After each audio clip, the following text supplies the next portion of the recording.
Frente.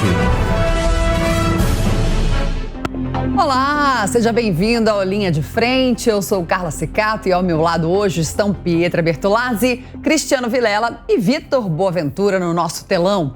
Seja bem-vindo ao nosso programa. Vitor também, mesmo aí pendurado como a gente brinca. Fica um pouquinho de castigo, mas como hoje a gente está embaixo aqui, né? Somos só 3, a gente vai te solicitar muito mais, com certeza. E a gente começa com um assunto, acho que foi o mais impactante dessa semana, né, gente? O ex-primeiro-ministro do Japão, Shinzo Abe, foi morto na sexta-feira a tiros durante um discurso. Tomou 2 tiros. Ele pedia apoio para um candidato local nas eleições legislativas do domingo. E em breve ia começar a campanha aqui no Brasil também.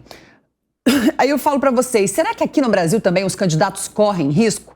A gente já teve um episódio, né, com o presidente Bolsonaro, que sofreu do Adélio Bispo uma facada no estômago. Até hoje não sabem se foi a mando de alguém, se não foi. Ele não pôde ser preso, era inimputável porque tinha problemas psicológicos. Alegou demência. Mas eu acho que qualquer atentado contra a democracia ou contra a voz de alguém é ruim. Você concorda comigo, Cristiano? Olha, Carla, eu concordo totalmente. Esse episódio do ex-primeiro-ministro japonês, Shinzo Abe, foi realmente um episódio que deixou todos nós consternados, né? No Japão, o Japão, que é um país com pouquíssima letalidade, é um país onde você tem uma consolidação institucional e democrática, sofrer um tipo de atentado como esse realmente nos causou um grande espanto. E me traz a mesma preocupação em relação ao Brasil. Nós tivemos em 2018 um episódio da mais alta gravidade, uma tentativa de homicídio em face de um candidato a presidente da República.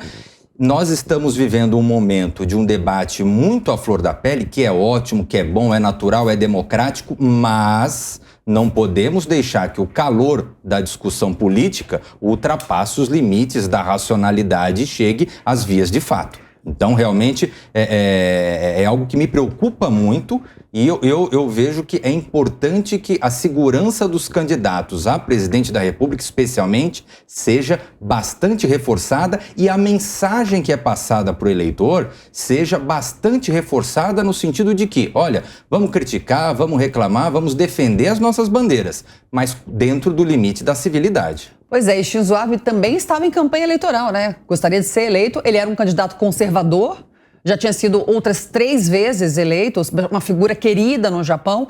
Aí eu fico realmente preocupada. Quando está em campanha, apesar de ter sido uma pessoa só, a gente sempre fica, né, com o pé atrás. Será que era alguém do partido contrário ou que era contra as ideias dele? Porque matar ideias, às vezes, é até pior, né, do que matar pessoas. Porque as ideias a gente quer que perpetuem. Eu acho que é sempre um atentado contra a democracia. Vitor, você concorda com isso, Vitor? O que você lembrou na hora? Na primeira hora que eu vi o atentado ao Shinzo Abe, eu lembrei de Bolsonaro imediatamente, até porque eu acho que ele se expõe demais nessas motociatas, nesses palanques onde ele vai pelo Brasil. Ele está sempre ali querendo abraçar o povo. Eu realmente fico sempre preocupada, para falar a verdade.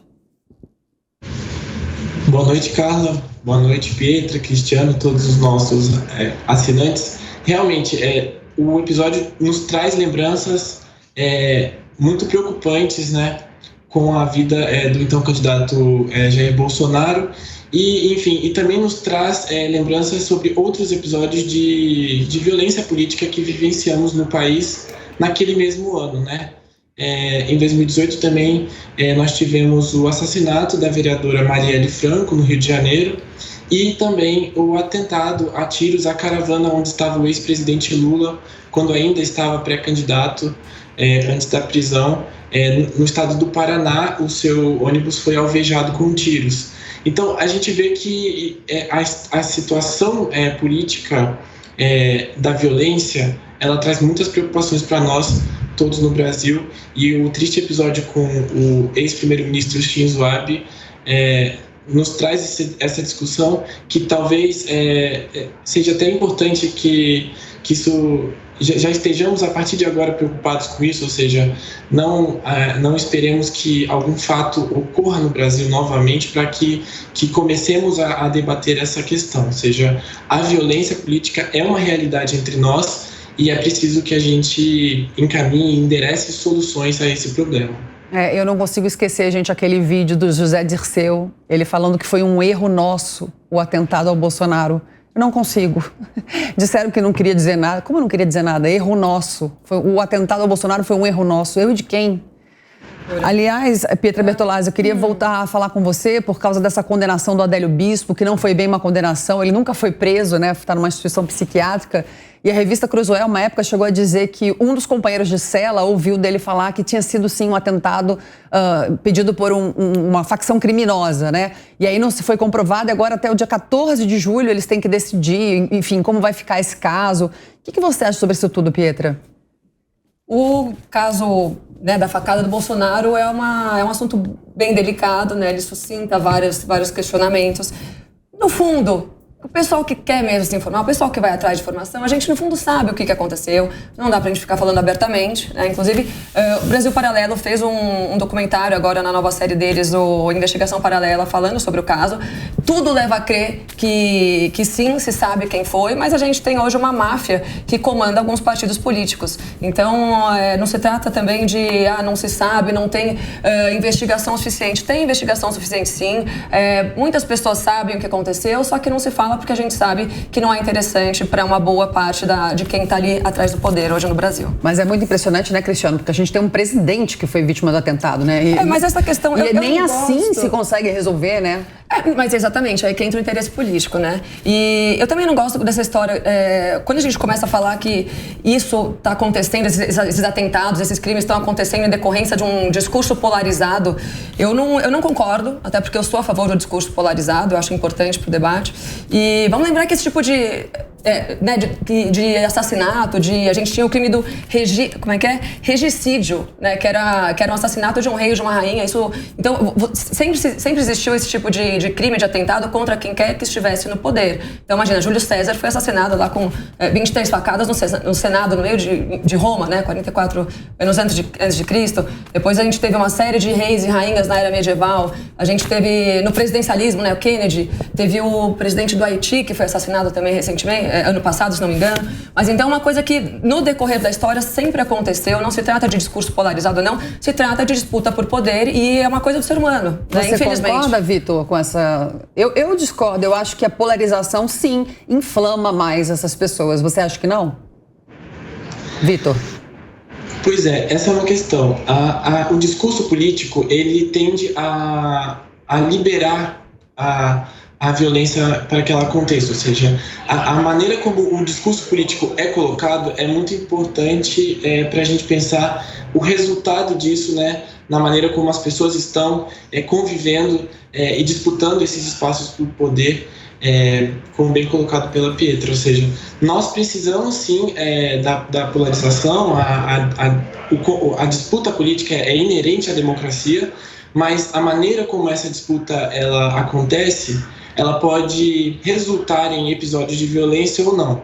E a responsabilidade fica muito nas figuras de proa, né? Ou seja, nas lideranças políticas, na maneira como elas se comunicam com os seus eleitorados, né? Na maneira como exatamente eles vão pautar essa disputa política, ou seja, até que ponto é possível polarizar. Existe aí uma linha muito tênue, mas é possível que a gente perceba a partir do momento em que se cruza uma barreira e o oponente político, né, o seu inimigo político, ele se torna exatamente uma pessoa a ser combatida, não na arena política e no debate de ideias, mas sim como se estivéssemos assim, na guerra, né, numa disputa realmente violenta. Cristiano, o pior é quando matam também as testemunhas, né? Exatamente. Foi no caso do ex-prefeito Celso Daniel, que 7 testemunhas, parece, morreram. Exatamente, está no Brasil Paralelo também, muito interessante, aliás. Você mata qualquer possibilidade de descobrir o que aconteceu, né, Cristiano? Sim.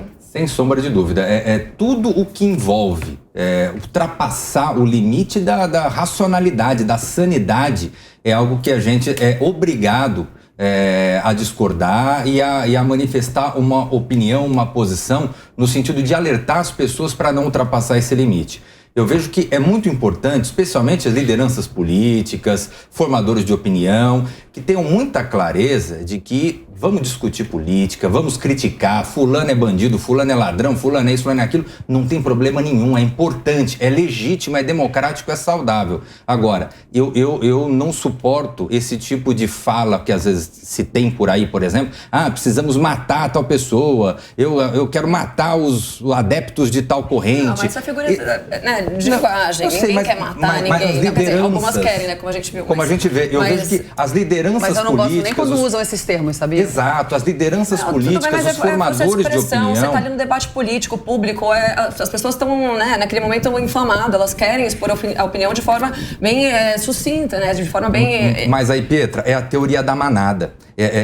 Quando você está falando para um público de 50 mil seguidores, de 100 mil seguidores, ou para um comício com 10, 20 mil pessoas... Mas me dá um exemplo de político no Brasil que faz um discurso que suscita esse tipo de sentimento das pessoas de querer matar alguém. Eu não vejo isso acontecendo.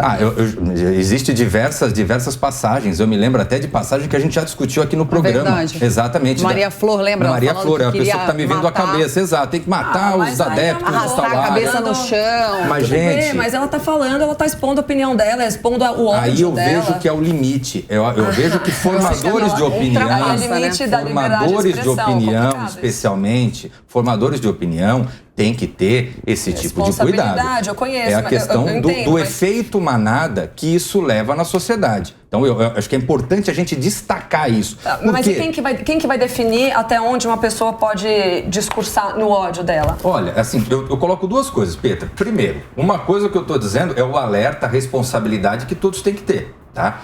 Segundo, uma vez determinada pessoa se sinta ofendida por uma fala, essa pessoa vai procurar a justiça para tentar obter uma reparação ou alguma medida. Mas aí você está falando que a liberdade de expressão vai até onde o teu sentimento começa. E isso não faz nenhum sentido para mim. O que a legislação ela estabelece? Que qualquer pessoa é absolutamente livre para falar o que quer, sem censura. Não, até agora, os crimes contra a honra, né? Que é injúria, calúnia e difamação.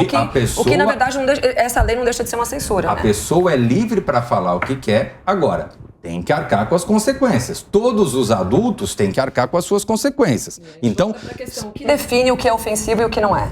Quem define e o que define? O que a legislação estabelece é que quem vai fazer essa análise é o Poder Judiciário. Então, eu me sinto ofendido por uma fala da Pietra, por exemplo, eu vou bater às portas do Judiciário, através do instrumento judicial adequado, e vou buscar um provimento que venha a ter um tipo de reparação, ou uma tirada de um vídeo do ar, ou uma multa, algum tipo de reparação em razão do dano que me foi causado. É importante a gente ter esses limites da civilidade, porque senão também a pessoa só vai apanhar, isso vai depender de quem está lá, né, Cristiano? Vai depender, é impossível o judiciário ser imparcial. A gente sabe que o judiciário nunca é imparcial. Então vai sempre bater na trave da onde o sentimentalismo desse cara que está julgando vai. E a questão que a gente tem que levantar é a seguinte, né? Quem que bota esse limite? De que forma essa liberdade de expressão prejudicou alguém? Se prejudicou, porque a pessoa pode simplesmente alegar que ela se ofendeu, né? Hoje em dia, você sair ofendida de uma discussão, de um debate, configura como um crime, né? Você tá ali dentro se não me engano, desses crimes contra a honra.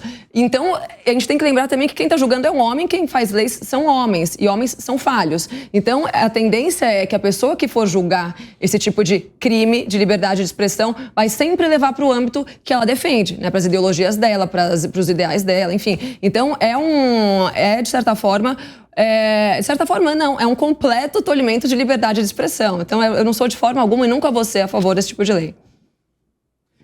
Mas é por isso que você tem uma estrutura do judiciário, né? Então você tem um juiz de primeiro grau que vai analisar, eventualmente um tribunal de segundo grau que vai reformar a decisão, analisar a decisão. Olha, gente, nós vamos sempre encontrar falhas no Poder Judiciário, Poder Executivo, Poder Legislativo, na nossa vida cotidiana, na nossa vida privada. O que a gente precisa ter é mecanismos racionais de poder acabar solucionando as eventuais disputas, os eventuais conflitos. Eu entendo que muitas vezes a gente fica irado com algumas decisões, mas faz parte, a gente tem que trabalhar, né, para que as instituições sejam respeitadas e fortalecidas, porque sem elas a gente vira uma situação de barbárie. Gente, eu concordo com você, Cristiano. Eu acho que a lei... Eu não. Eu sei que você não concorda. Carla Vitor... que logo mais vai ser advogada, né? Tá dentro da lei. Estudar. Porque eu acho que tem limite, assim. Se você me ofender, por exemplo, no ambiente de trabalho, já aconteceu comigo, de uma chefe me ofender, e eu me arrependi de não ter procurado a justiça, porque era, de certa forma, um assédio moral. Então eu acho que tem limite, sim, pro xingamento. A história do assédio moral, a Carla volta com a história do assédio moral. Tem limite. O que define, Pietra, de novo? Porque cada pessoa tem a sua história, tem os seus traumas, tem as suas circunstâncias. Mas existe o respeito existe o respeito, mas a gente não pode esperar que todo mundo tenha bom senso, seja, tenha a mesma educação que a gente. Então, para isso que existe a lei. Exato. A lei o quê? Para falar de que forma você deve se comportar? O que você pode falar, que tem limite, eu não posso falar. Eu não posso chegar na minha rede social, que eu tenho 500 mil seguidores, e falar, gente, a Pietra Bertolazzi é uma burra. Lógico não que você sigam pode. Ela é uma fraude. Eu não vou fazer isso. Você não pode porque você tem bom senso, porque você é educada, porque você... Além do bom senso, existe uma lei. E você pode recorrer à lei. Falar, Carla Secato, pelo amor de Deus, isso é um princípio universal, fundamental do ser humano. A liberdade de viver, liberdade de expressão. Ainda bem que existe a lei. Ainda Exatamente. bem. Ou não, né? Porque se todo mundo pensasse como você, imagina a bagunça que ia ser o mundo. Não é por aí. Gente, e aí só fazer uma observação que eu acho super importante. É que eu falo da régua moral cristã, tá? Uma questão que eu acho super importante. Mas nem todo mundo é cristão, Pietra. Isso, tomara que sim. Por mim seria. Eu sei, mas enquanto nem todo mundo é cristão, você precisa ter alguma coisa pra controlar. Infelizmente, não é. Exato. A gente não pode ter censura prévia. A censura prévia, ela é ruim. Então, você não permitir que a pessoa fale, não permitir que a pessoa dê opinião. Exato. Agora, nós, adultos, no pleno gozo das nossas faculdades mentais, eu falo o que eu quiser. E tenho que estar disposto a arcar. Só que você se ofende com o que você quiser também. Qualquer pessoa dá um pivoteio para se ofender com qualquer coisa que seja falada. Esse é o problema, né? Que é de novo, quem define? Como uma conduta criminal. Mas o que é prescrito? O que é uma difamação? Você fala que quer matar alguém, Pietra. Tá, uma ameaça. Aí é uma ameaça. Eu quero uma ameaça. Tá prescrito. Mas o que a gente está falando aqui, o discurso de ódio que a gente está falando aqui, que suscita esse tipo de ataque, de homicídio, não é uma ameaça de morte. A gente está falando de pessoas que falam, que simplesmente colocam a opinião delas lá e que são qualificadas como extrema-direita bolsonarista, né? Tô falando no caso do Brasil, extrema-direita bolsonarista, homofóbica, xenófoba, tudo aquilo lá que a gente sabe casos de morte, de pessoas que já falaram que mas a gente tá o Bolsonaro, queriam ver ele esfolado vivo, queriam ver o cadáver dele. Você tem limite para bem, gente. Isso o Shinzo é uma Abe, ameaça, por exemplo, deve ser alvo de haters também. E esse cara chegou lá e deu 2 tiros nele.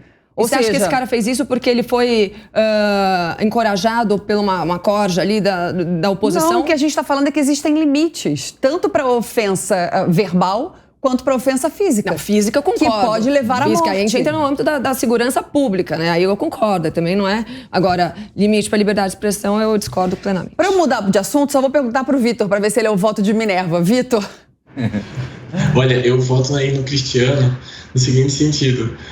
Eu acho que o exemplo do Japão, ele nos mostra que mesmo em um país, uma democracia muito avançada, com instituições fortes, com controle sobre as armas, com cuidados e políticas contrárias à violência, um país que não tem tanta desigualdade social, enfim, que não tem uma história de violência política, mesmo nesse país, um crime como esse foi cometido. Ou seja, a gente ainda não sabe quais são as circunstâncias desse crime, é impossível dizer nesse momento se isso estaria relacionado com atividades de haters ou algum tipo de discurso de ódio contra o Shinzo Abe. Mas o ponto é, se mesmo nessa realidade, que nos parece uma realidade muito menos violenta e agressiva que a brasileira, um crime assim pode acontecer, e parece que no Brasil a mesma coisa também poderia acontecer. E aí entra a preocupação nossa, e compartilho aí com o Cristiano, da gente refletir sobre não um cerceamento da liberdade de expressão das pessoas, mas a gente refletir sobre quais são exatamente os pontos, os aspectos, as pautas que podem e devem ser levantadas por esses políticos, pensando que eles são também responsáveis por aquilo que falam e pensando exatamente que tudo aquilo que se fala na democracia, tudo aquilo que se fala na esfera pública pode ter um impacto numa coletividade muito mais ampla e, infelizmente, ocasionar esses crimes de ódio. Gente, só pra, isso me preocupa muito, né? De novo, eu acho uma insanidade a gente atribuir o assassinato de um chefe do executivo a um suposto discurso de ódio da oposição. Isso é sandice. Eu acabei de citar aqui vários exemplos dos tempos mais remotos do mundo, nesse ponto na esfera política, onde as pessoas matam as outras por poder. É simples assim, tá? Então esse discurso, porque tá polarizado, desculpa, não cola. Tá bom. Então vamos mudar de assunto já, porque esse assunto, cada um tem uma opinião. Aliás, pode deixar sua opinião no YouTube, o que você acha sobre isso. A gente vai falar sobre a operação do 5G no Brasil. O 5G chegou por aqui, velocidade máxima da internet. Começou em Brasília na segunda-feira, depois vem para outras cidades. Vou aproveitar que o Vitor está em Brasília. Vitor, você chegou a experimentar o 5G ou não? Você conseguiu aí baixar no seu celular? Funciona mesmo? É rápido, não é? Como é que é? Conta pra gente. Olha, Carla, eu consegui sim. Nos primeiros momentos da implementação aí, não funcionou tão bem. A gente que estava na rede 4G teve um pouco de turbulência, enfim, não funcionou 100%, mas o saldo me parece positivo. Apesar desses percalços ali no início, a tecnologia parece de fato funcionar e a gente nota sim que a velocidade da transmissão dos dados é mais eficiente. Mas está funcionando agora? Você está com 5G agora no seu celular nesse momento? Nesse momento não. Ah, não? Por quê? Quando chegar o 5G eu vou querer... Dados mais rápido. O quê? Desculpa. Parece que consome os dados mais rápido. Consome os dados? Vou saber também. Tá. Depois você avisa pra gente, porque por aqui só deve chegar lá para setembro, viu? Eu tenho a lista das próximas cidades: Belo Horizonte, Porto Alegre, São Paulo e até 29 de setembro em todas as capitais do Brasil. Vamos ver. A gente ficou aqui essa semana na Jovem Pan pensando, relembrando, né, o primeiro... Você lembra quando a internet era assim... Tava aquela ligação. Eu era pequena, mas lembro. Você era pequena, aí eu vou te dar um soco. Eu já era grande. Aí tinha... Nós dois que vamos lembrar de tudo aqui só, Carla. Pois é, Cris. Orkut, ICQ. Nós vamos lembrar só. Exatamente. E na última, né, em 2018, a importância da internet nas eleições, né?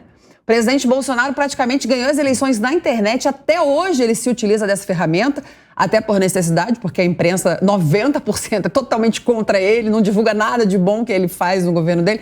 Então ele se utiliza ali das lives dele, enfim, para se comunicar com o público dele. E esse ano, nas campanhas eleitorais, existem equipes que são só para esse tipo de coisa, só para a internet. Você paga um funcionário que vai medir a métrica de como você se sai nas redes sociais, que vai dialogar com o seu público nas redes sociais. É uma tendência mundial. E agora até no TikTok, gente. Eu tenho um pavor de TikTok. Eu tirei do meu filho, porque eu acho que tem muita coisa imprópria para ele só tem 11 anos. Fez muito bem. Mas muito parece bem, que hoje em dia os políticos estão se utilizando muito do TikTok para divulgar. O único político que eu consigo imaginar fazendo dancinha no TikTok é o Dória, né? Já viram aqueles vídeos do Dória? Dançando com o pessoalzinho na Bahia. Será que é um samba? Sambinha, calça branca colada. Só que agora ele saiu da vida pública, Petra. Ele voltou para as empresas. Não vai mais fazer samba. Vitor, você acha que hoje em dia a internet é uma ferramenta importante para os políticos para se elegerem? Sem dúvida, Carla. A internet, né, veio para ficar. As redes sociais, elas são exatamente uma ferramenta indispensável aí para qualquer campanha política por uma série de fatores. Um deles, que você já colocou muito bem, é essa possibilidade da comunicação acontecer diretamente, né? Ou seja, há um estabelecimento de um vínculo, né, do candidato diretamente com seus eleitores. Não passa por essa intermediação do que seria assim, a mídia tradicional. Não, então, e fora a quantidade de acessos, né, que uma pessoa pode ter. Quando você está em campanha solo, caminhando, você consegue acessar algumas mil pessoas. Quando viraliza um vídeo nas redes sociais, chega a milhões de pessoas, né?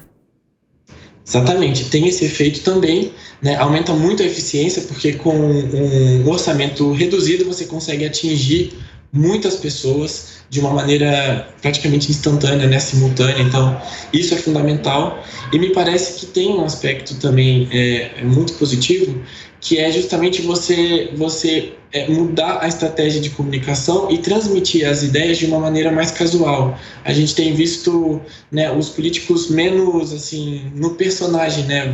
Você tem essa possibilidade de conhecer mais a intimidade do político, do candidato e também estabelecer uma relação, vamos dizer assim, de uma forma mais próxima.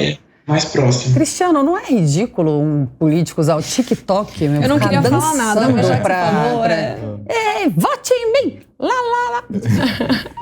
Olha, tem limite, não tem? Eu concordo que tem limite e especialmente o limite do perfil de cada um. É natural que às vezes você pode ter um jovem de 20 anos que acaba se elegendo nessa plataforma, né? Uma pessoa que já é um TikToker, ele acaba se elegendo nessa plataforma. Isso é uma coisa. Agora, você pegar José Serra, político antigo com 80 anos de idade, o eleitor do José Serra, por exemplo, exige dele um perfil, né? Um perfil mais austero. Ele parece uma múmia, coitado. Imagina ele. Um perfil mais condizente. Agora, cara, deixa eu fazer uma observação que eu acho interessante, né? Quando a gente analisa a legislação eleitoral desses últimos 20 anos, é gritante como, em termos de legislação, você passou a ter uma restrição cada vez maior à propaganda física, propaganda de rua, e, em contrapartida, uma ampliação da propaganda no meio digital. Então, você pega, por exemplo, 20 anos atrás, 2006, eu me lembro bem, você chegou a ter proibição de uso de internet. Então, ninguém podia falar bem do seu candidato na internet. Era só o candidato num site.com. Né? A pessoa tinha que criar um site.com, né? carlasecato.com, para fazer a sua campanha. É uma coisa totalmente fora da bitola. Você proibia a internet. E hoje em dia é liberado? Tudo liberado? Veja como são as coisas. Hoje em dia, você tem uma restrição imensa à propaganda de rua. Então, a pessoa não pode pôr na sua casa a bandeira que ela quiser, a faixa que ela quiser, a placa que ela quiser. Então, uma propaganda em casas hoje em dia... Não pode. São Paulo, né? Cidade limpa. Não, no país inteiro. Ah, é?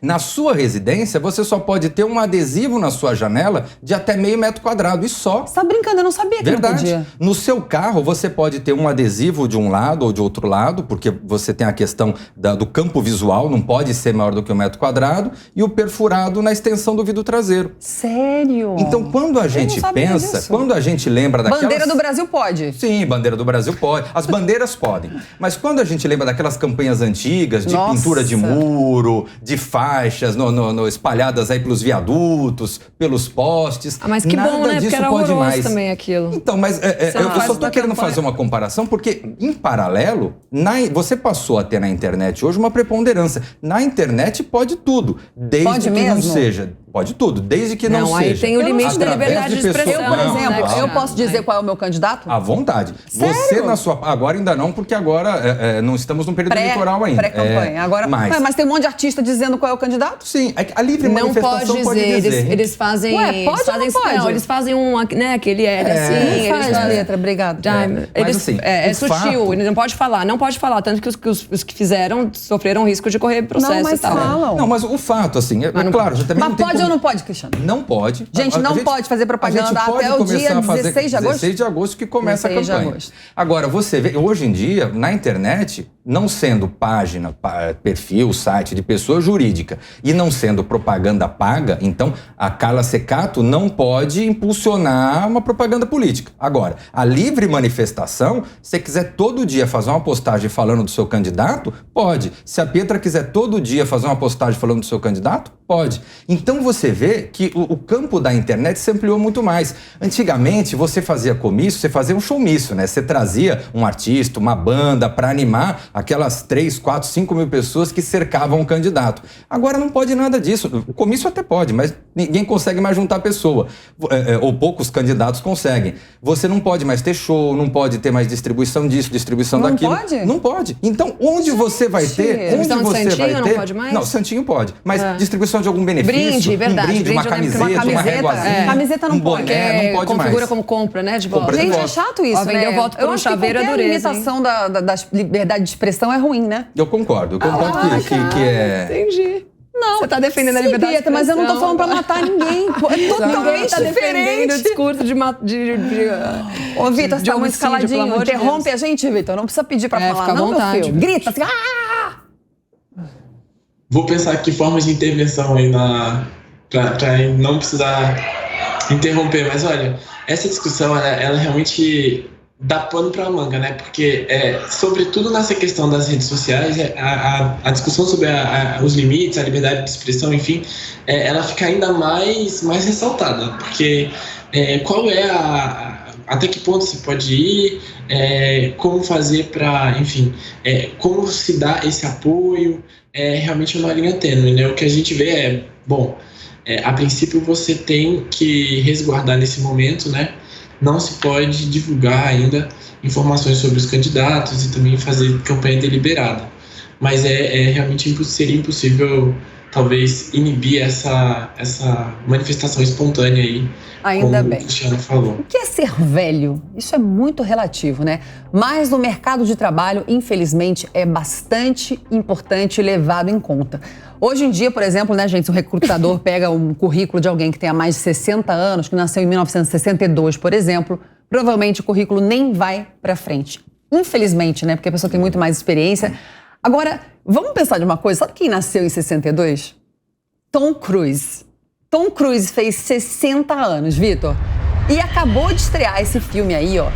E faturou $1 bilhão com o filme Top Gun.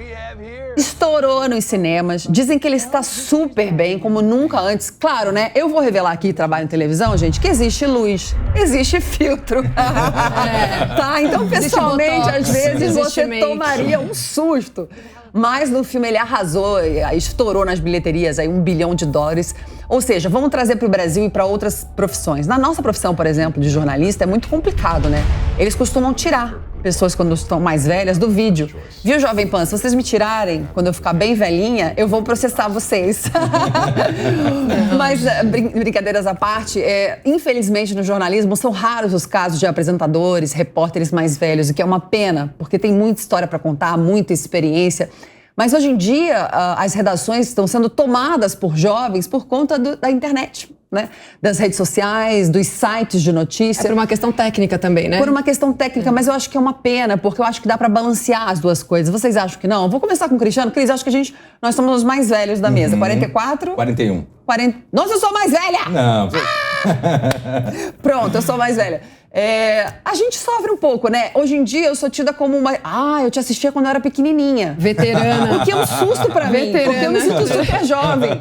Mas eu admiro demais pessoas mais velhas. Outro dia eu tava no LinkedIn e eu recebi uma mensagem. Se você tem mais de 50 anos, se inscreva para concorrer a uma vaga. Eu falei, nossa, que interessante que ainda existam empresas que querem investir em pessoas mais velhas. O que você acha, Cristiano?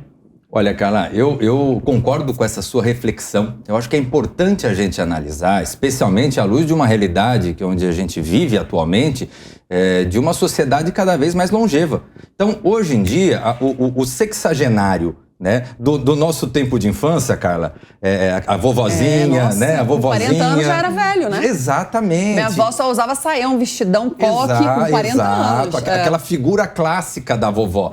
E hoje em dia, os avós, meus pais, meus sogros, são pessoas jovens, tudo, que brincam com meus filhos com a maior naturalidade. Nós temos perfis como esse que você mencionou do Tom Cruise, quer dizer, no auge do sucesso, sempre um galã, mesmo com 60 anos e tudo mais, continua sendo um galã. Então, eu vejo que é importante a gente repensar essa questão do papel da pessoa com mais de 60 anos, não visto apenas como um idoso, mas visto também como uma pessoa madura que tem total capacidade de agregar muito à área profissional. Força de trabalho, né? Eu vejo que, só mostrando na área jurídica, que eu posso dizer com bastante propriedade, eu vejo que a pessoa com mais idade é uma das poucas áreas porque ele é bastante respeitada. A experiência, a ponderação, muitas vezes ao longo da vida conseguiu formar uma carteira de clientes, né? E já consegue estar consolidado na sua profissão. Mas mesmo assim, hoje em dia você tem processo eletrônico, muita gente que às vezes se perde na hora de fazer um protocolo, de receber uma intimação. Então,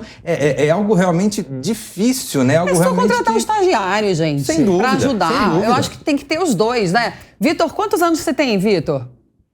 Eu tenho 28, Carla. Mas parece Fora mais novo, do programa. né? Fora! Parece bem mais novo 28. até. Você, se fosse dono de uma empresa, porque hoje em dia tem jovens que estão milionários e donos de empresa, você contrataria alguém de 60 anos? Tem um filme muito legal, chama O Estagiário. Você já viu? Que é um estagiário de 60 anos que entra numa empresa. É muito legal. Você contrataria alguém de 60 anos? Super, sem dúvida. Acho que, como o Cristiano estava até comentando, né? Eu sou advogado e há uma exceção em relação à nossa profissão, porque os mais idosos realmente são valorizados. Agora, não pensando na advocacia, pensando numa empresa, eu também gostaria de contratar uma pessoa mais velha. Acho que é como a gente comentava, né? A gente pode tirar muitas lições de aprendizado com uma pessoa mais velha, com a sua ponderação, com a sua experiência de vida, né? Eu acho que você só está falando isso para agradar a gente. É a primeira vez que você participa do programa. Você me contrataria? Eu e o Cris somos mais velhos e você não está querendo nos desrespeitar. Eu acho que é isso.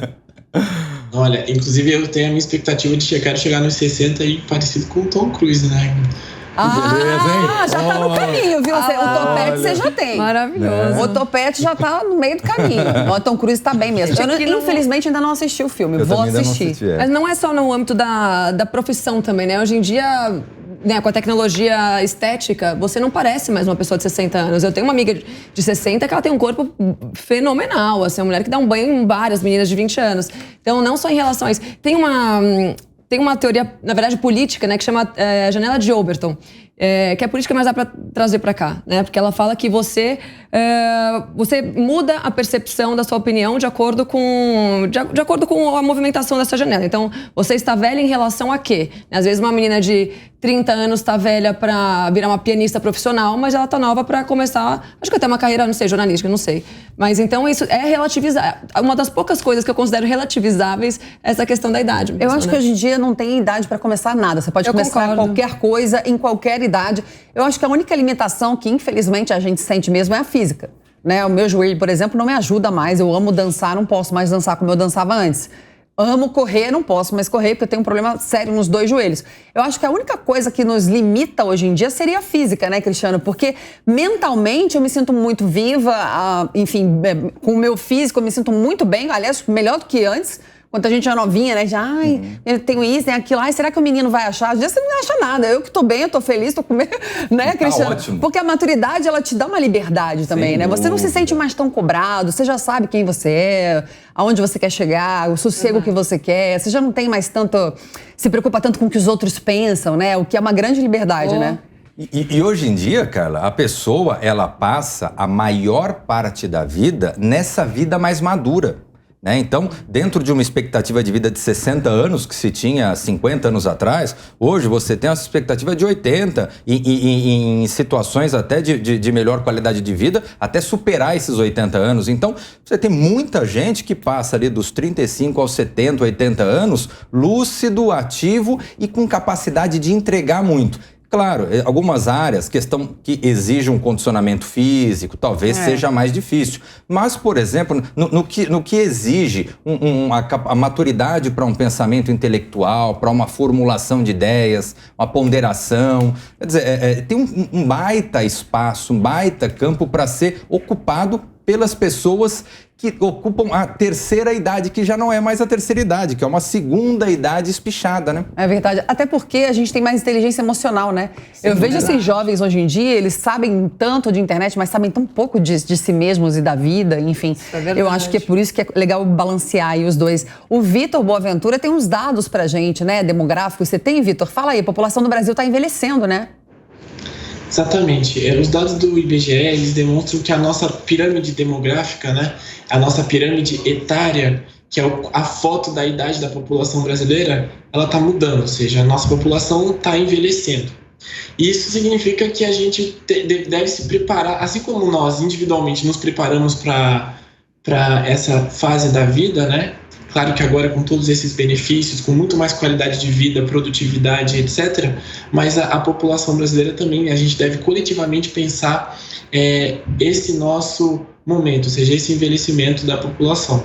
Isso traz uma série de coisas, inclusive essa discussão sobre o mercado de trabalho, que é dizer, olha, se as pessoas estão vivendo mais, então elas vão ser produtivas mais tempo, vão passar mais anos das suas vidas trabalhando. Então, talvez a gente pudesse pensar políticas não só de inclusão dos mais idosos, mas também a gente pensar a qualidade de vida no trabalho, pensar as oportunidades para esses idosos nessa perspectiva, para que um trabalhador possa ser mais produtivo durante muitos anos e tenha uma vida mais saudável, com qualidade, que justamente possa gozar desse bônus ao final da vida, se beneficiar de uma terceira idade com qualidade de vida, com saúde e, por que não, no mercado de trabalho sendo produtivo e criativo. Com certeza. Quando você fala isso, eu não consigo deixar de pensar na reforma da Previdência, que é caríssima, o Estado está super inchado. Hoje em dia as pessoas conseguem trabalhar, às vezes até 70 anos, não querem parar de trabalhar e às vezes se aposentam muito cedo e a gente tem que pagar e o Brasil está devendo. A reforma da Previdência precisaria avançar no Congresso, mas infelizmente deputados federais, senadores, alguns não querem que isso vá para frente. A gente precisa votar direito agora em outubro. Você quer falar, Cris? Aqui é engraçado, abre na geral. Quando eles querem falar, eles fazem assim, ó. Fica assim, ó. Eles põem a mãozinha assim, ó. Outro dia o Guilherme furou a mão do Ricardo. Ah, é? Foi, pegou a caneta e ficou assim, ó. Aí, Ricardo, para de furar minha mão. Fala, Cristiano Vilela, fala. Uma coisa é que uma coisa vai puxando a outra, né? Essa questão da reforma da Previdência, né, que a Carla comentou, ela também nos mostra que a gente tem vários Brasis, né? Então a gente tem aquele trabalhador que está desde a infância até os 60 anos numa colheita de cana, por exemplo, que é uma atividade que desgasta muito fisicamente e onde, por falta de instrução, por falta de cultura, a gente não vive tem carteira assinada. Não tem carteira assinada, muitas vezes não tem condição de se ocupar numa outra atividade. Então, talvez fosse interessante se a gente conseguisse, embora juridicamente eu tenho clareza da dificuldade que é isso, mas seria interessante se a gente conseguisse, de alguma forma, ter uma legislação que atendesse a diversidade que o nosso país tem. Né? Vamos sonhar, né, Cristiano? Diversidade, não palavra custa linda, nada. né, Cristiano? Adoro. Ai, falando em Vamos sonhar... falar sobre diversidade, brincadeira. Imagina, você quer falar, Pi? Hoje, esse bloco você não falou Pietra. muito, né? Mas a Pietra é jovem, muito linda, jovenzinha, maravilhosa. Gente, não tá nem aí eu pra sou da geração de vocês, eu tô com 36. Nossa, igualzinho. Não, 41, 10 anos a menos que eu. Gente, é da mesma coisa, a gente brincou com os mesmos brinquedos. Eu tinha né? 20 anos, você tinha 10. Sei. Daí. Não, tudo bem, de novo. A Pietra é linda, jovem, inteligente. Somos todos. Você não tem problema algum na vida. São teus olhos. Ah, você não sabe. São teus olhos. Gente, eu vou falar de um assunto agora que, pra mim, pega um pouco, viu, Vitor? Eu fui correspondente em Londres, correspondente jornalística, na época que o Boris Johnson era prefeito de Londres. E ele era uma figura interessantíssima, extremamente simpática e com aquele cabelo sempre voando, meio maluco, né? Mas muito contundente, muito autêntico. E ele renunciou ao cargo de primeiro-ministro do Reino Unido essa semana. Ele estava enfrentando ali uma grave crise, né? Porque muita gente de oposição... A verdade é a seguinte, é igual o que a Pietra falou. Se não mata, tira a pessoa, né? Ou por impeachment, ou pressiona até a pessoa renunciar, e foi o que aconteceu, né? Ele deixou de ser um cancelamento que ele sofreu. É um cancelamento. Ele estava contra a Rússia, enfim, uma pessoa ligada a ele foi acusada de abuso sexual, mas não tem nada a ver uma coisa a ver com a outra. É tipo o ministro do MEC quererem juntar o Bolsonaro e falar que tem que se tornar inelegível. Não tem nada a ver uma coisa com a outra. E ele acabou renunciando, que eu acho que é uma grande perda ali pro Reino Unido, porque ele é um cara extremamente patriota, contra a Rússia, o que eu achei ótimo ele ter se posicionado. Foi um dos primeiros países a se posicionar contra a Rússia, a guerra da Ucrânia, e ele renunciou. O que vocês acharam sobre esse movimento da renúncia de Boris Johnson? Não, foi pela pressão mesmo ou ele vacilou? Não, as duas coisas, né? Ele foi pressionado porque ele vacilou, né? O Partygate foi um escândalo. Gente, porque da festa que ele fez na Você foi em alguma festa, né? Durante a quarentena? Muitas. Então o que você está falando do Boris Johnson? Mas eu não impus um lockdown, eu não tranquei ninguém em casa. Agora, o que as pessoas não seguram, que elas não aguentam é a hipocrisia. O Boris Johnson trancou todo mundo em casa. Quem é que vai lembrar de qual governador aqui? Trancou todo mundo em casa e resolveu fazer festa. Ir pra jantar. João Dória no Copacabana Palace. Exatamente. Não, em Miami, ele voltou de Miami, ele foi pra Miami e voltou. Enfim, toda essa história. Então, as pessoas não aguentam hipocrisia. E a Inglaterra ainda, ela é com certeza o país que mais defende as liberdades individuais da Europa. Isso disparado, né? Tanto que ela saiu da União Europeia, enfim. Então, as pessoas não toleram esse tipo de coisa. Então, ele fez bem. Verdade. E ele não é um conservador, ele não representa a Inglaterra hoje em dia. Por mais que ele tenha articulado o Brexit, que eu sou super a favor, mas o ponto é, de novo, a gente volta pra janela de Overton. Né? Eu sou super contra o Brexit. Pra Inglaterra, se quiser, tá faltando produto na Inglaterra. Ele é um cara... Se o Boris Johnson viesse pro Brasil, ia ser uma extrema-direita, bolsonarista e tal. Só que pra Inglaterra, ele não é uma pessoa da direita. As pessoas não querem ele lá, exatamente porque ele não sabe o que é defender as liberdades individuais. Tanto que ele não concordo com você em gênero, número e grau. Não foi ele que determinou o lockdown, ele determinou pelas pressões que ele sofria. Ele era contra o lockdown. Né? Ele era contra o lockdown, ele é uma pessoa extremamente da liberdade E o Cristiano, você concordou comigo, o Brexit acho que foi um tiro no pé. Por quê, No cara? mundo globalizado, porque você não consegue fazer transações econômicas. Pô, o Reino Faltam Unido, produtos só no te dar Reino um dado Unido. aqui, ó. O PIB do Reino Unido cresceu 7,5% em 2021. Como é que tá hoje?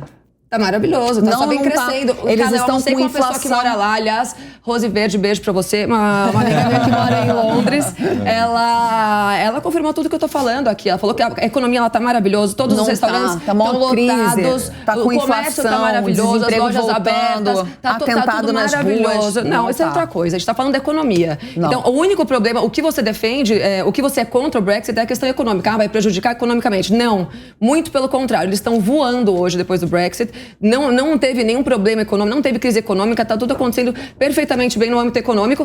E ainda para melhorar, pesquisar, porque eles tiraram, eu não botei essa pauta aqui, mas eu vou ter que pesquisar. Não tá tudo bem no Reino Unido, da ó. ONU e da União Vamos botar Europeia. aqui, ó, crise econômica Reino Coloca aí, Unido. ó. PIB cresceu 7,5% em 2021. Mas, ó, Não deve a ter gente tá em mudado- 2022. Tá bom, meu anjo, mas não deve ter mudado tanto Eu em 6 sei, meses, mas né? 2021 são 2 anos, até 2022 são anos extremamente atípicos em relação a números. Por quê?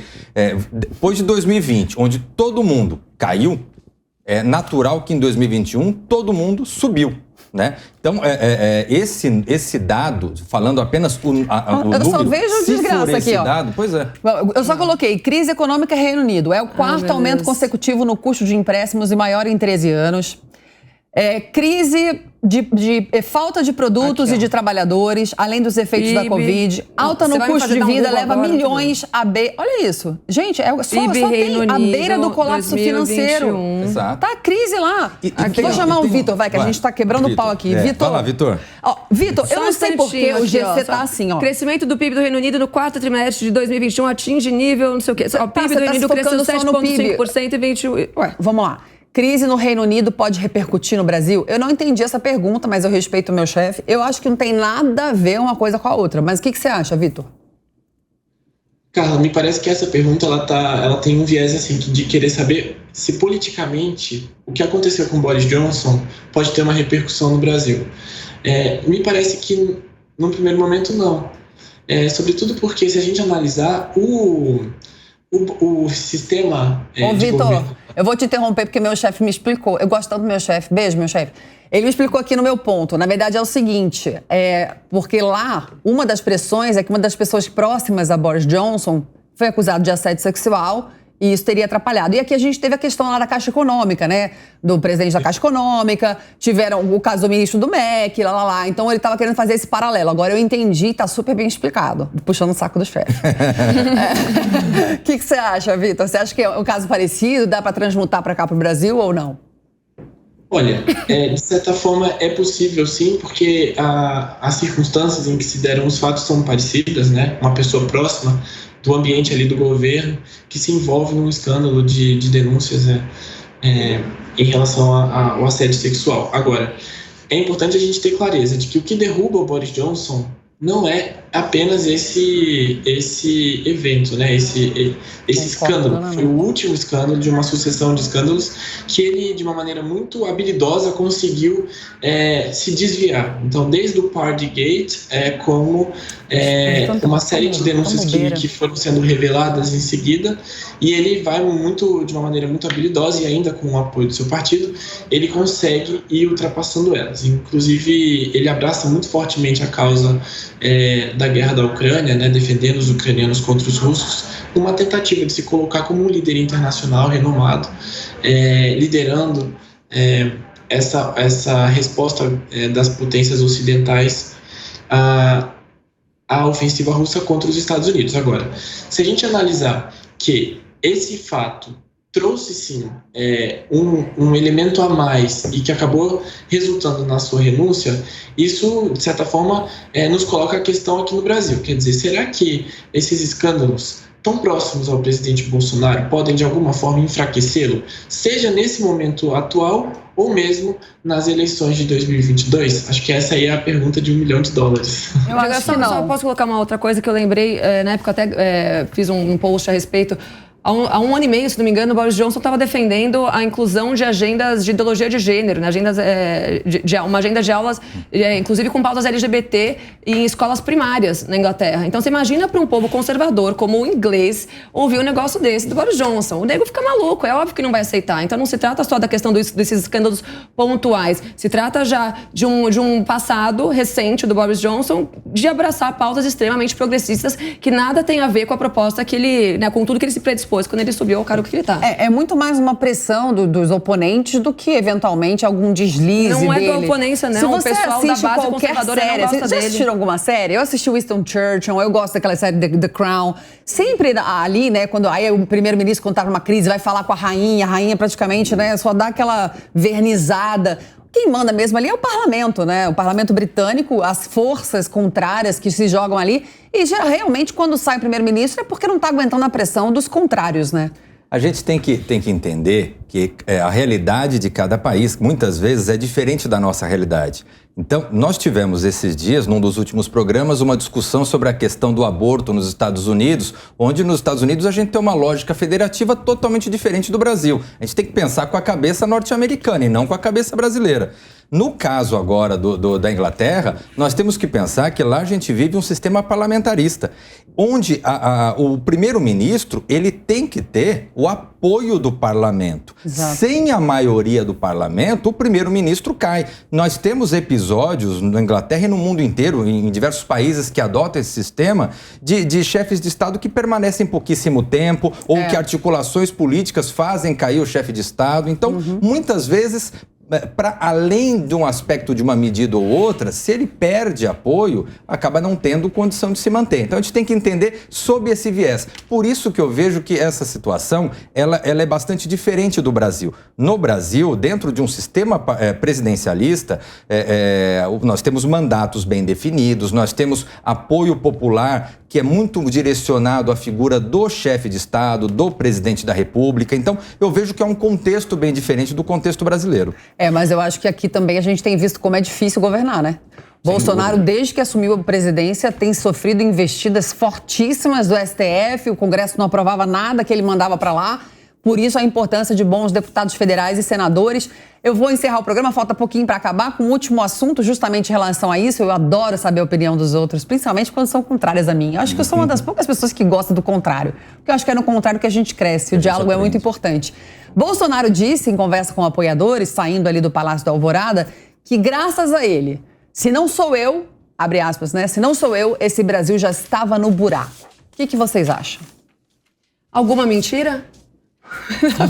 A câmera é toda sua, Pietra Bertolazzi. Não, gente, não vou aqui fazer palanque político, a ideia não é essa, né? Mas é claro, a gente não pode... É indiscutível, né, o passado recente que a gente tem nos últimos governos, né? Do PT, Lula, Dilma, Temer, o próprio Temer, né? Que o Terceira Via adora falar, ai, nossa, foi o melhor presidente... Gente, o cara não teve tempo praticamente de fazer nada, né? E ainda colocou Alexandre de Moraes, ou seja, foi o pior que podia ter. Então as pessoas não lembram disso, né? Ele é o responsável hoje pelo maior responsável do tolimento da liberdade das pessoas no Brasil. Então, veja que grave isso. Então, considerando todo o cenário que a gente vinha, econômico, né, de não sei quantos trilhões de dívida do Brasil, entre uma série de coisas, é óbvio que o Bolsonaro chegou e ele realmente está fazendo um excelente governo, fez até agora, principalmente quando você compara o que a gente passou nos últimos anos, né? Cristiano? Olha, eu tenho uma visão, eu não gosto, acho que é ruim, né? Quando a pessoa, especialmente um alto mandatário, um alto dirigente da República, fica se auto-exaltando, auto-glorificando. Eu vejo que Bolsonaro, como outros, como Lula, como as principais figuras políticas do Brasil, têm milhões e milhões de apoiadores, tem pessoas para fazer os elogios, para fazer as críticas. Eu não gosto, tal como eu sempre fui crítico ao Lula, aquela velha clássica, nunca antes na história desse país. Eu sempre achei isso ridículo. Eu também não gostei da posição do Bolsonaro. Eu acho que quem tem que falar e elogiar o Bolsonaro são as pessoas que gostam do Bolsonaro, né? Vir elogiar, falar tal como a Pietra comentou mesmo, exaltar as suas virtudes, ótimo, excelente. Agora, o próprio candidato ficar exaltando de uma forma tão escancarada assim, eu pessoalmente não gosto. Mas foi um comentário, ele fez ali um comentário informal também. Não é tipo assim, nossa, o cara fica... Não é que ele foi num programa de TV e ficou falando das qualidades do governo Bolsonaro. Ele estava ali num ambiente informal com jornalistas e fez um comentário, e uma infeliz foi lá e publicou isso, mas assim, uma fala completamente eventual, casual, corriqueira, entendeu? Né? Corriqueira. Vou botar você e o Vitor, porque eu sei que o Vitor vai ser contra. Vai, Vitor. Ô, Carlos, sabe de uma coisa? Eu quero chegar nos 60 anos com a tal e qual, com a qualidade, assim, conservado como Tom Cruise e com a autoestima do presidente Bolsonaro, que realmente... Boa. Essa é muito boa. Eu tô rindo agora eu tenho que me preparar porque vem agora. Vai. Não, assim, eu acho que essa autoestima, né, é importante, sem dúvida, né? E acho que as pessoas, né, todas, a gente não tem como... acho que a melhor forma de avaliar o que o Brasil atualmente... isso é uma avaliação subjetiva e vai variar conforme a classe social, a cidade onde a pessoa vive. Tem uma série de fatores aí que, enfim, para essa avaliação, né? Mas me parece que nós coletivamente vamos avaliar o governo Bolsonaro e, enfim, nas eleições, né? Então, acho que o resultado da eleição vai dizer se essa intuição do presidente Bolsonaro, ela é compartilhada pela maioria da população brasileira. Gente, eu acho tão engraçado advogado, porque vocês escorregam e lá. É uma pivotagem e pra vai falar pra que vai cá, votar no PT, e vai que pra olha. lá, e pra não ficar mal com ninguém. Ó, aqui no Linha de Frente, gaguejou, perdeu a vez. Você não gaguejou, parabéns. Aliás, parabéns pela sua estreia. Mas aqui a gente fala o que a gente pensa. Exatamente, é isso aí. E eu acho o seguinte, eu acho que é complicado, né, dar opinião, né, em relação a isso. Mas assim, se você pega os escândalos de corrupção no PT e a quantidade de milhões, bilhões de reais, trilhões de reais que foram desviados, fica fácil decidir, né, o que escolher. Mas opinião, né, cada um tem a sua. A gente tem mais quanto tempo, chefinho? Mais 2. O Cristiano se mexeu aqui na cadeira. Ele não me bateu, nem fez assim na caneta, mas fez não jogou uma bolinha de papel. Mas, gente, essa é a beleza da democracia. Eu concordo totalmente com você, Carla. Concordo com a Pietra. Concordo. Tá vendo? Vote em mim. Concordo com o Vitor muito nesse sentido, gente. A graça da democracia, a beleza da democracia é justamente a gente poder debater opiniões, conviver com opiniões, crescer com opiniões. Verdade. Muitas vezes a gente continua discordando, mas você aprimora a sua discordância, né? A forma como você tem o seu pensamento. Outras vezes você analisa sob um outro viés. Então, eu vejo que isso é importante, a gente estimular isso, essa democracia, esse debate livre, debate de ideias, né? E não um debate de ódio, como a gente discutiu no início do programa e teve agora recentemente com essa passagem do ex-primeiro-ministro japonês. Ai, que triste. Por que você foi lembrar disso, que ele foi assassinado? Não, por que vocês continuam associando o discurso de ódio com a morte do raio? Não tem nada a ver. Eu acho que não tem nada a ver. Foi a questão de matar uma ideologia mesmo, uma pessoa, enfim, que... Olha, o Vitor tá rindo. Acabou o programa, diretor? Ou o Vitor ainda pode falar por... Eu tenho mãozinha, não tem como fazer a mãozinha, mas eu vou fazer a dancinha do TikTok. Eu queria só dizer o seguinte, a gente pode, você fez uma provocação, eu vou aceitar para dizer o seguinte, se a gente colocar como critério para avaliar se o governo é bom ou ruim a questão da fome da população, o governo Bolsonaro foi ruim, né? A gente vê que hoje tem 36 milhões de brasileiros que passam fome. Ô, Vitor, a gente sempre fala aqui da questão dessa pesquisa, né, de por quem foi feita, enfim, da pandemia, de tudo. A direção, como a gente está terminando o programa, eles querem fazer uma brincadeira, eles querem comparar você com Tom Cruise. Porque você falou que ia ser igual a Tom Cruise. E com a autoestima do Biroliro. Tá no caminho certo, Vitor, tá no caminho certo. Olha, Vitor, eu acho que tá ali no caminho, tá? O topete já tem. Agora, Tom Cruise tá bem, né, gente? Eu queria ter só o dinheiro dele, a saúde, beleza. O resto eu não queria, não. Gente, infelizmente, o Linha de Frente acabou, fica por aqui. Eu queria agradecer a sua presença, a sua participação aqui com a gente. Aliás, estamos crescendo bastante. Um grande abraço pra você. Até o próximo, semana que vem. Tchau, tchau.